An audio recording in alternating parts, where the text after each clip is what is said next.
Okay, welcome. You're here, probably juggling a million things, but you're also curious, right? You want to understand the deeper currents shaping our world. And that's what this deep dive is all about. Exactly.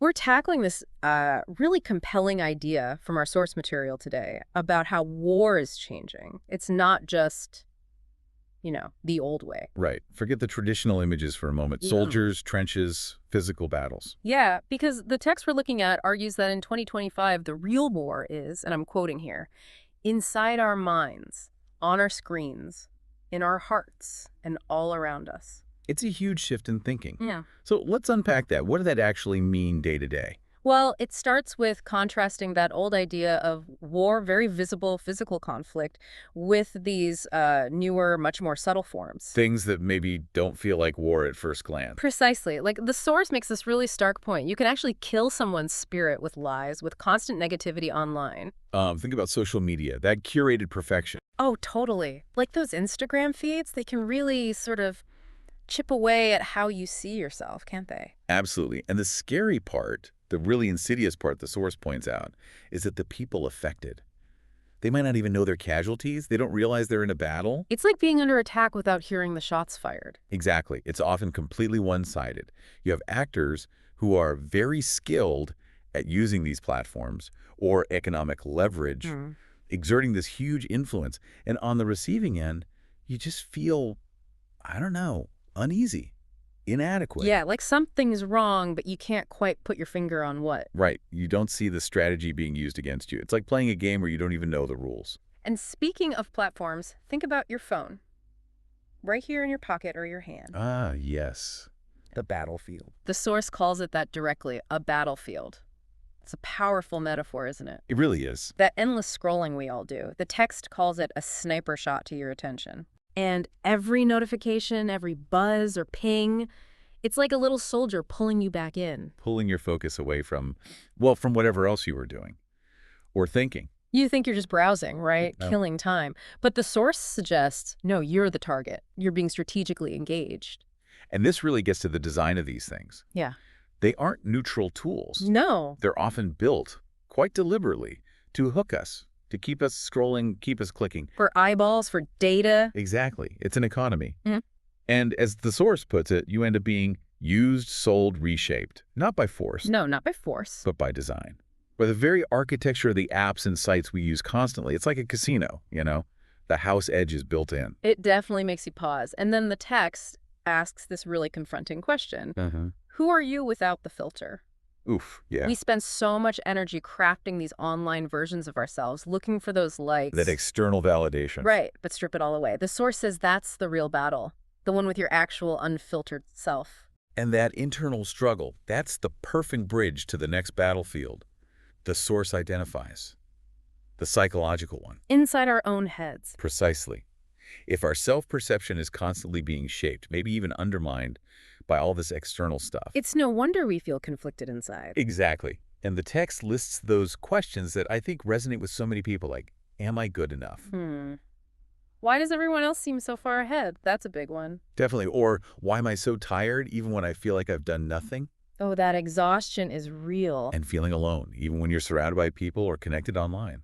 Why do I feel alone? These questions, they echo, don't they? They're the background noise for a lot of us. They really are. And the source is pretty blunt about the results. It calls things like anxiety, depression, burnout. New landmines. Yeah, new landmines.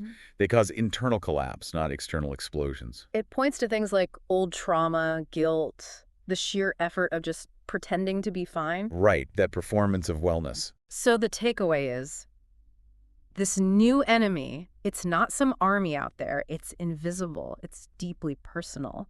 And as the text says, it wears your name. Which changes everything about how we think about harm, doesn't it? Traditional war leaves visible scars. Physical destruction, yeah. But when the fight is inside your mind, The wounds are different. Less visible, maybe, but just as deep. it shows up as poor mental health, emotional struggles, feeling isolated, losing your sense of purpose, even if on the surface things look okay. And then the source zooms out a bit, looking at the economic battlefield. Ah, yes, the financial pressures. It uses this example of a 26-year-old. Did everything right, got the degree, worked hard, Tick all the boxes. exactly, but still feels broke, insecure, completely drained, I think. Well, a lot of listeners might recognize that feeling. It's incredibly relatable for Mhm. many people right now. And the key insight there, I think, is how the source questions the narrative. A narrative that it's all on you. Right, that relentless pressure. Hustle harder, sleep less, be more. You just need to try harder. Yeah, optimize yourself into oblivion. But then it throws out this challenge. But what if the system is broken, not you? Hmm, that's a powerful question. It really shifts the focus. Maybe the economic structures themselves are part of the problem, creating this insecurity. It puts the spotlight on that tension, doesn't it, between just surviving, paying rent, buying groceries. But actually living, having a sense of worth, Yeah. doing meaningful things, pursuing dreams. It's that constant tug of war between earning and living, between your dreams and your rent. And that ties into another layer, the cultural and identity war. Okay, what's that about? Well, the source contrasts the past, where maybe identity felt more singular, more Yeah. straightforward. Simpler, maybe. Perhaps Different. simpler, or at least perceived that way, compared to today, where it feels like you have to juggle like 10 different identities at once. Right. The source lists these conflicting demands. Be woke but respectful. Traditional but modern. Successful but humble. It's exhausting just reading the list. It is. And think about navigating different languages sometimes, different cultural values, family traditions, plus all the shifting social media trends. All at the same time. All at the same time. And you feel, as the text says, pulled in opposite directions. While having to smile through it. Put on a brave face. Exactly. The argument is that culture itself has become a kind of battlefield, that your sense of self, your roots, are constantly being challenged or pulled apart. So the question becomes, how do you hold it all together? How do you manage those conflicting pressures? That is the core question, isn't it? How do you hold both? And this fragmentation, it can make you feel adrift, anxious, trying to piece together a coherent self. Okay, so from the personal and cultural, the source then goes bigger picture, global. The environmental battlefield. And here the images are stark. Burning forests, plastic choking the oceans, species vanishing. Yeah, the ecological crisis. But the source juxtaposes that with, well, with our tendency to get caught up in online debates. Debating hashtags, as it puts it. It highlights a potential disconnect, doesn't it, between our immediate, often digital concerns and this massive crisis unfolding.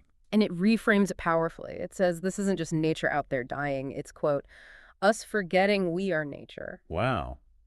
That hits differently. It does. It makes it less of an issue and more of a fundamental disconnect. A war of priorities, of consciousness, of time. A war against our own forgetting, in Yeah. a way. And that leads to the final layer the source explores. The deepest one, it feels like. The spiritual and soul war. Okay. What does that entail? It talks about our innate qualities, being curious, creative, kind, things we're born with. The core of being human, perhaps. But the world, especially the modern economy, often trains that out of us. It wants us to be productive, efficient, profitable above all else. So there's a conflict between our nature and the system's demands. Exactly. And that conflict leads to that deep exhaustion we talked about earlier and Yeah. why we reach for distractions. Scrolling, binge watching, anything to numb that feeling. The source sees that not as a character flaw, but as a symptom of this deeper war within. And here's the hopeful part, though. It says the soul, it still remembers the life you dreamed of. And it's fighting for you, for us to come back to that authenticity. That's quite a powerful, almost encouraging image. The soul as an ally in this fight, It really is. So if you're still with us, still listening after all that, which is quite a lot to take in. it is. But the source suggests that means something important. It means there's something in you that's alive, aware, something questioning. You haven't just tuned out. Exactly. And it offers this incredible reframe for all those tough feelings we've discussed. It's like, you're not weak, you're human. That's vital. You're not lost, you're evolving. That changes the perspective entirely. You're not alone. And that feeling of connection is crucial, isn't it? Knowing others feel this too. Absolutely. It validates those feelings. It takes them out of the realm of personal failure and puts them into the context of, well, being human in this world right now. And the source mentions this idea of a silent army. Not soldiers, but people everywhere who are just yearning for inner peace, for something real beneath the noise. People who want a different way. Yeah. And maybe what the world needs now isn't more shouting, more conflict. So something else. The source suggests warriors of truth, of stillness, of love, a different kind of strength, an internal strength. Cultivating those qualities within ourselves as a form of resistance almost. Perhaps, or just as a way to navigate these times. And it leaves us with this really final, provocative thought. Okay. Maybe, just maybe, the first step to winning this war is realizing you're not crazy for feeling this way. You're just awake. Wow. Being awake to the reality of these invisible forces, that's powerful. It flips the script from something's wrong with me to I'm actually perceiving what's happening. Yeah. So this whole deep dive, we've been drawing heavily from the work of M360, specifically their piece Voices Beneath the Surface. Really fascinating stuff. Definitely worth exploring if this resonated. For sure. And if this conversation did strike a chord, maybe think about sharing it, with someone you suspect might be grappling with these same things quietly. Because sometimes just knowing you're not alone makes a huge difference. It really does. And just remember, you don't have to win every single battle every single day. It's more about just keep showing up for yourself. The persistence matters. It does. So until our next deep dive, Stay real. stay grounded.